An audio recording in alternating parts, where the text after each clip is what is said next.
আসসালামু আলাইকুম সবাইকে। আজকে হচ্ছে পবিত্র জুম্মার দিন। সো এই কারণে হচ্ছে আমি আমার ভিডিওটা রেকর্ড করার সময় পেয়েছি। কারণ হচ্ছে আমি আহ, শনিবার থেকে বৃহস্পতিবার পর্যন্ত অফিসে এঙ্গেজ থাকি অ্যান্ড আমার অফিস থেকে আসার যে টাইম এবং আমার অফিসের যে ডিস্টেন্স ওই অনুযায়ী হচ্ছে আমার দেখা যাচ্ছে যে সপ্তাহে হয়তো বা একদিনই পাবো ভিডিও করার মতো এবং হচ্ছে আপলোড করার মতো।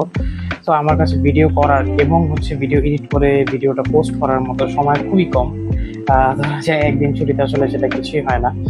এই চ্যানেলটা আসলে আমি একজন প্রফেশনাল ইউটিউবার না এবং এটা ভবিষ্যতে হবো কিনা ডিপেন্ড করে সেটা ভবিষ্যতের উপরে, যে আসলে আমাকে আহ, আমার পরিস্থিতি কোথায় নিয়ে যাচ্ছে সেটার উপরে ডিপেন্ড করে। সো এখন যেহেতু আমি আপনাদেরকে ইন্ট্রো দিয়ে বলেছিলাম যে আমি হচ্ছে আমার পেট সম্পর্কে আপনাদেরকে ধারণা দিব এবং হচ্ছে আমার সারাউন্ডিংস অ্যান্ড হচ্ছে আশেপাশে যা যা ছিল সেসব কিছু নিয়ে যা যা হবে ঘটবে, আপনি বলতে পারেন অ্যাজ এ হচ্ছে উইকলি ব্লগার। হ্যাঁ, সো ওই অনুযায়ী হচ্ছে আমি আমার একটা ধারণা দিব এবং দিয়ে যাব।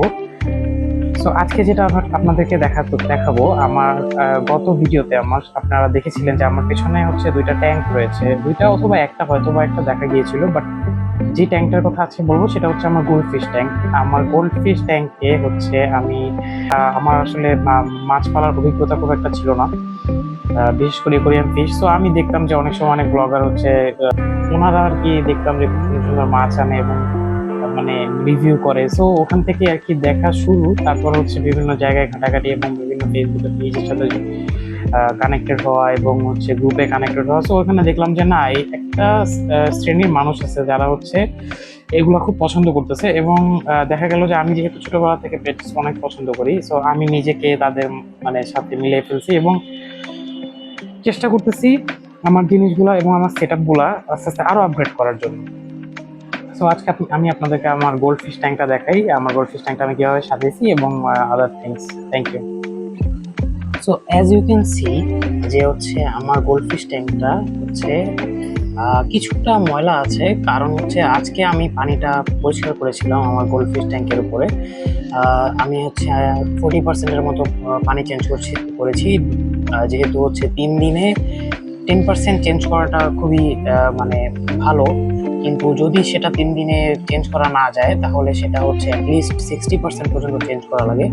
বাট আমি হচ্ছে 30% পর্যন্ত পানি আজকে চেঞ্জ করছি, যেহেতু আজকে শুক্রবার। সো আজকে একটু সময় পেয়েছি এগুলোর যত্ন করার। সো এখানে আপনারা দেখতে পাচ্ছেন অনেকগুলো গোল্ডফিশ আছে, এইগুলো হচ্ছে লোকাল গোল্ডফিশ ব্রিড। আমি যেহেতু শুরু করেছি, সো এগুলো পালার মাধ্যমে আর কি আমি হচ্ছে আমার অভিজ্ঞতাটা অর্জন করছি। এবং যখন দেখা যাবে যে অভিজ্ঞতাটা ভালো হয়ে গেছে, যে আমি সময়ও পাচ্ছি এবং টাইম দিতে পারতেছি, তখন দেখা যাবে হয়তো বা আমি আমার নতুন কোনো সেট আপ বা অন্য কোনো গোল্ডফিশের দিকে আমি হয়তো বা ওই যে অরেন্ডা থাকে, তারপর হচ্ছে বিভিন্ন দামি দামি গোল্ডফিশ যেগুলো একটু এক্সোটিক, সেগুলো আপনাদের সাথে দেখাতে পারবো এবং ওগুলোর যত্ন নিতে পারবো। সো এখানে আপনারা যে গোল্ডফিশ গুলো দেখতেছেন এগুলোর মধ্যে হচ্ছে প্রথমে আমি হচ্ছে ট্যাঙ্কটা আমার খুব একটা ভালোভাবে সাজানো ছিল না। এই আপনারা যে পাথরটা দেখতেছেন এই পাথরটা অ্যাকচুয়ালি ফিল্টারের যে আপনারা যে পাথর ব্যবহার করেন সেই ফিল্টার পাথরের পাথর, সেটা আমি সামহাও ম্যানেজ করেছি আমার এক বড় ভাই থেকে।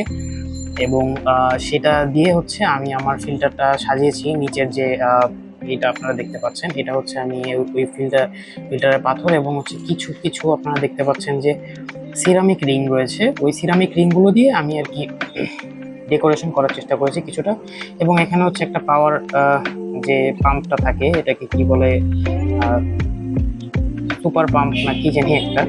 সো এই পাম্পটা লাগাইছি কারণ হচ্ছে ট্যাঙ্কটা ভালোই মোটামুটি বড় আছে এবং এটাতে পানিতে একটা স্রোত সৃষ্টি হয় এবং হচ্ছে পানিটা একটু মানে ঘোলা কম হয়। সো যেহেতু আজকে পানিটা মাত্র চেঞ্জ করছি শুক্রবার দেখে, এই কারণে হয়তোবা আপনাদের কাছে পানিটা ঘোলা লাগতে পারে। যে আপনারা দেখতে পাচ্ছেন যে পানিটা এই পাম্পটার কারণে খুব ভালো ধরনের একটা ফোর্স ক্রিয়েট হয়, বাট এগুলো হচ্ছে মাছের কোনো ক্ষতি হয় না, বরং পানিটাকে আরো ক্রিস্টাল ক্লিয়ার রাখতে সাহায্য করে।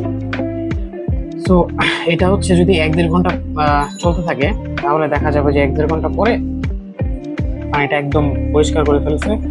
সো এটাই হচ্ছে আমার গোল্ডফিশ ট্যাঙ্ক সবাই দোয়া করবেন যাতে আমি এই ট্যাঙ্ক থেকে আরো ট্যাঙ্কগুলো গ্রো করতে পারি, এবং আমার আরো ট্যাঙ্ক আছে সেগুলো নিয়ে পরের ভিডিওতে আমি বিস্তারিত ইনশাল্লাহ আলোচনা করার চেষ্টা করবো। আজকে যেহেতু হচ্ছে আমি সবকিছু গুছিয়ে উঠতে পারিনি, এবং হচ্ছে আমার শিডিউলের মধ্যে নতুন একটা চ্যাপ্টার ঢুকে গেছে যে ইউটিউবে ভিডিও ছাড়া। তো যদি আপনাদের কাছে ভালো লেগে থাকে তাহলে অবশ্যই আমি আরো ছাড়বো। আপনাদের যদি ভালো নাও লাগে তাও আমি ছাড়বো, because this channel is for my existence and আমি হচ্ছে যতদিন এক্সিস্ট করি, যত কার্যক্রম করি আমার শখের এবং আমার হবির এবং আমার সারাউন্ডিংসে, যদি আমার মনে হয় যে না এই জিনিসটা হচ্ছে ক্যাপচার করে আমার মানে চ্যানেলে রেখে দেওয়া উচিত, আমি অবশ্যই সেটা রাখবো। Thank you so much for watching.